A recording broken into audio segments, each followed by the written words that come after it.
परमाणु संरचना के बारे में पढ़ेंगे कि परमाणु की संरचना क्या होती है, कैसे होती है। तो उसमें एक एक करके जो वैज्ञानिकों ने अपने अपने मत दिए तो उनको भी थोड़ा लेकर के चलेंगे। सबसे पहले सन 1897 में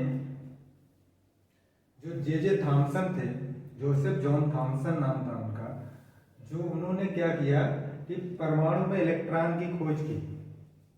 परमाणु में इलेक्ट्रॉन की खोज की। ईंट पर नाच सुना होगा। इलेक्ट्रॉन की खोज किसने की? थॉमसन ने। प्रोटॉन की रदरफोर्ड ने और न्यूट्रॉन की चैडविक ने। तो सन 1897 में थॉमसन ने इलेक्ट्रॉन की उपस्थिति का पता लगाया परमाणु के अंदर। तो थॉमसन ने जो परमाणु मॉडल दिया वो 1904 में दिया। क्या था परमाणु मॉडल थॉमसन का?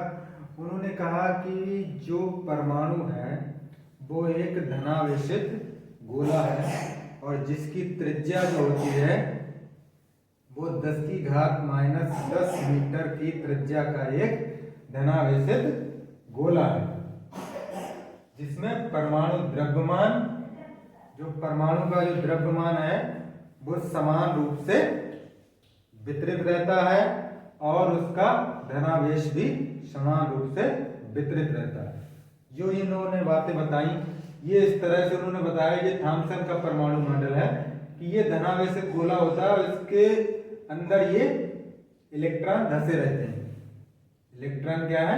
उसके अंदर जहां विभिन्न जगहों पर इलेक्ट्रॉन धसे रहते हैं। ये था थॉमसन का परमाणु मॉडल, जो बाद में रदरफोर्ड ने क्या किया, उसको गलत साबित कर दिया।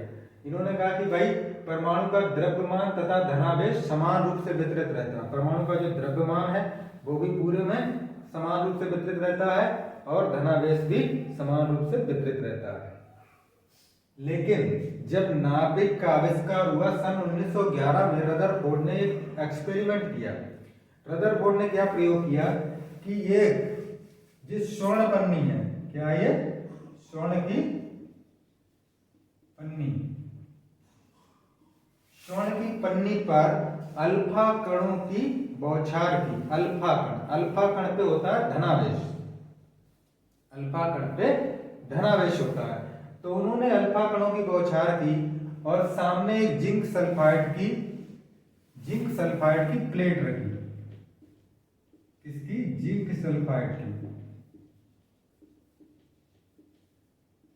जिंक सल्फाइड की प्लेट रखी। तो जो भी अल्फा कण इसको गुजरने के बाद उससे टकराया, उसने प्रकाश उत्पन्न किया। किसने? अल्फा कण ने।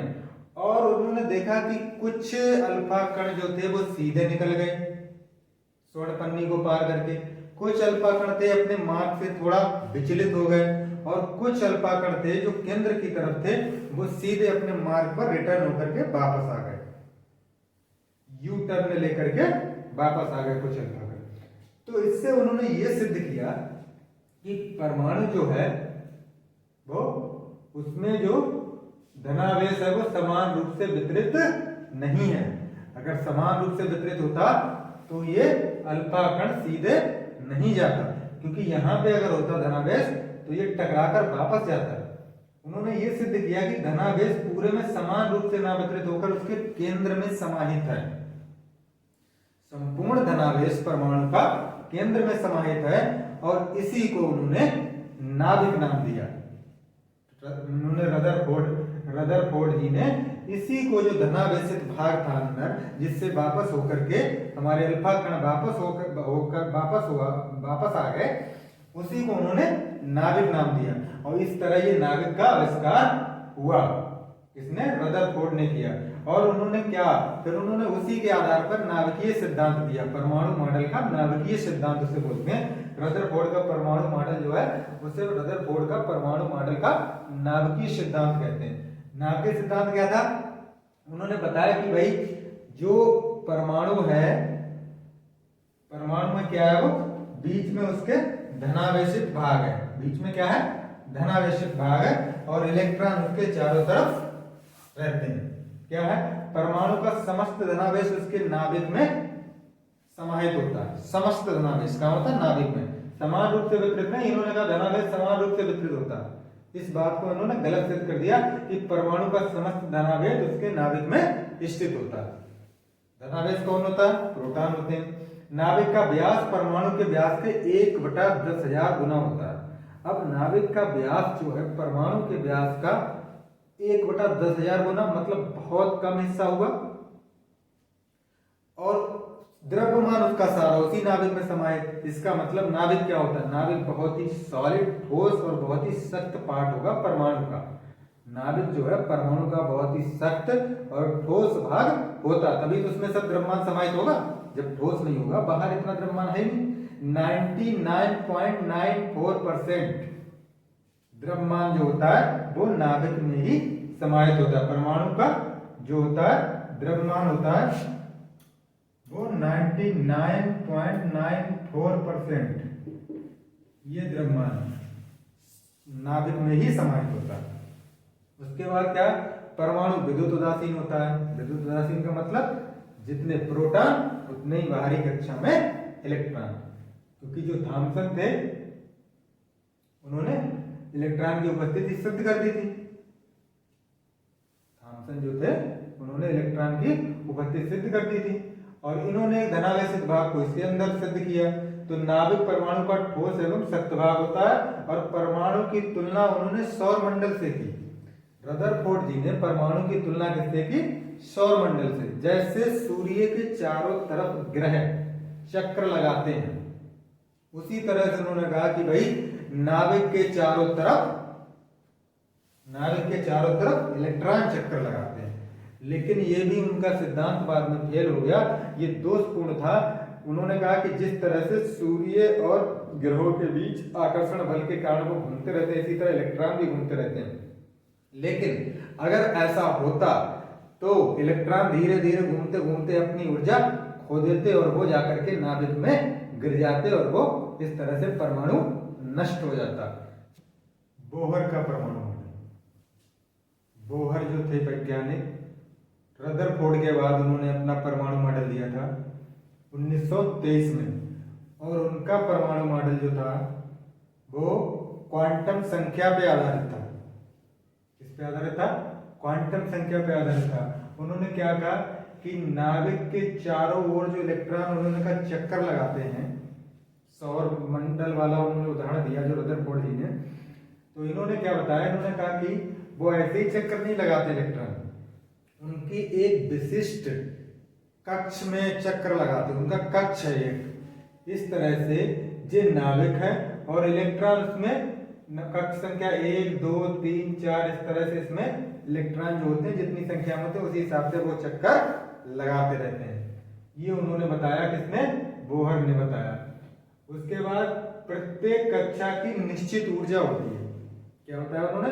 कि प्रत्येक कक्षा की निश्चित ऊर्जा होती है, और उसी ऊर्जा से क्या होता है? इलेक्ट्रॉन जो होता है वो इलेक्ट्रॉन का जो होता है बल, उससे ऊर्जा से वो चक्कर लगाता है। इस तरह से उसका जो अपकेंद्रीय बल जो होता है, नाभिक का अपकेंद्रीय बल होता है, और उसके आकर्षण इलेक्ट्रॉन के आकर्षण बल और नाभिकीय के अपकेंद्रीय बल जो सेंट्रीफ्यूगल फोर्स होता है वो बराबर रहता है। और जब वो बराबर रहता है तो इसलिए इलेक्ट्रॉन जो है इसके नाभिक में कभी नहीं गिरता और वो हमेशा चक्कर लगाता रहता है। सोमरफील्ड एक आए थे, उन्होंने बताया था कि जो कक्षा जो है ये वृत्ताकार न होकर के दीर्घ वृत्ताकार, उन्होंने बताया कि भाई ये दीर्घ वृत्ताकार होती है। ये सोमरफील्ड ने कहा था कि जो इलेक्ट्रॉन की कक्षाएं होती हैं वो वृत्ताकार नहीं, दीर्घ वृत्ताकार, अंडाकार होती हैं। उसके बाद अब हम आते हैं आधुनिक परमाणुवाद। आधुनिक परमाणुवाद क्या है? आधुनिक परमाणुवाद में ये कहा गया है कि जो नाभिक होता है, ये चारों ओर दिखाई दे रहा है, ये इलेक्ट्रॉन, ये क्या है? इलेक्ट्रॉन का बादल। क्या का बादल है? इलेक्ट्रॉन का। कैसा? ऋणावेशित होगा, ऋणावेशित, क्योंकि इलेक्ट्रॉन ऋणावेशित होता है। तो इन्होंने क्या, जो आधुनिक परमाणुवाद हमारा है वो क्या कहता है कि जो कक्षाएं हैं वो एक रेखा नहीं है। कक्षाएं क्या है? एक रेखा के रूप में है, निश्चित रेखा नहीं है, बल्कि एक क्षेत्र है। क्या है? एक क्षेत्र है, एक रेखा नहीं कि उसी रेखा में कक्षाएं रेखा के रूप में और उसमें इलेक्ट्रॉन चक्कर लगाते रहते हैं। आधुनिक परमाणुवाद कहता है कि ये एक रेखा ना होकर के मतलब एक निश्चित क्षेत्र है जिसमें क्या होता है, इलेक्ट्रॉन तीव्र गति से विचरण करता है, तीव्र गति से विचरण करता है। कुल मिलाकर के फाइनल ये आधुनिक परमाणुवाद है कि बीच में ये नाभिक होता है, नाभिक धनावेशित होता है और बाहर ऋणावेशित का ये बादल होता है, ऋणावेशित इलेक्ट्रॉनों का जो ऋणावेशित बादल होता है। तो ये हो गया आधुनिक परमाणुवाद। अब अगले वीडियो में हम पढ़ेंगे परमाणु संख्या, परमाणु क्रमांक, परमाणु भार, द्रव्यमान संख्या।